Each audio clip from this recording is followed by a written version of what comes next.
Where your treasure is, there will your heart be also. God has hidden unlimited treasures in His Word. Every time we open it, we can discover a new treasure, or admire an old one. What will we find today? Let's dig in. Here's Carla Early with Treasure Hunt in the Word. One thing I love about God is that He takes ordinary people and makes them extraordinary. Today we're talking about two ordinary mothers who made a huge difference in the life of one young man, Timothy. These women were Lois and Eunice. They were women of sincere faith who diligently taught Timothy about the Jewish God, even though his father was a Greek. The family lived in Lystra and probably met Paul and became Christians when Paul and Barnabas traveled to Lystra on their first missionary journey. By the time Paul returned, Timothy was probably a teenager and was a well-known, respected member of the church there.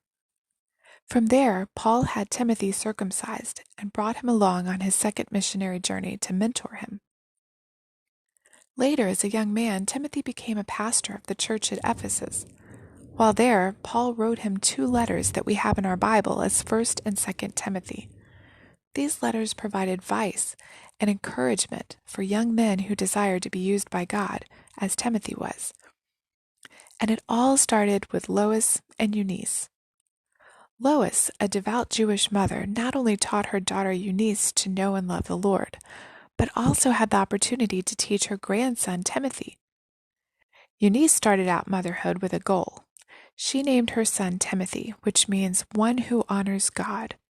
Then she taught him with that goal in mind. She set out to train him up in the way he should go.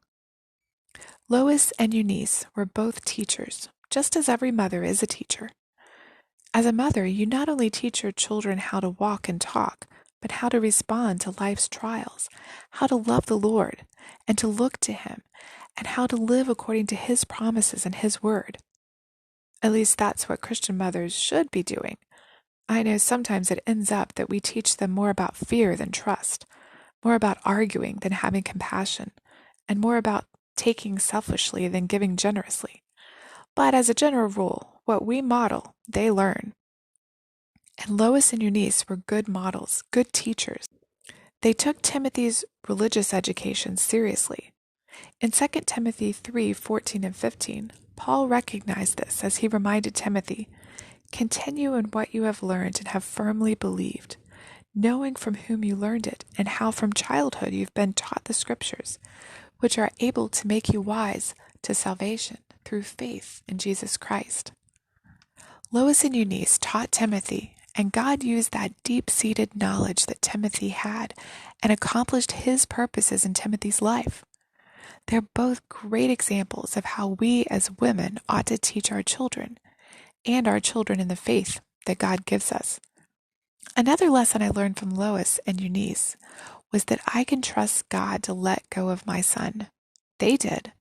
They allowed their teenage son to travel with Paul on his second missionary journey, knowing the dangers of beating, imprisonment, and even death, but also knowing that his life was God's. He would do with it as He pleased. Their jobs as mother and grandma changed from one of teaching and training to one of prayer. And for those of you who have praying parents and grandparents, you know what a difference that makes in your life. You can contact us at treasurehuntintheword@gmail.com. Also, if you'd like to share a treasure God has given you by doing an episode, please contact us. You can listen to other episodes on our website, which you'll find in the description below. Thanks for listening, and remember, where your treasure is, there will your heart be also.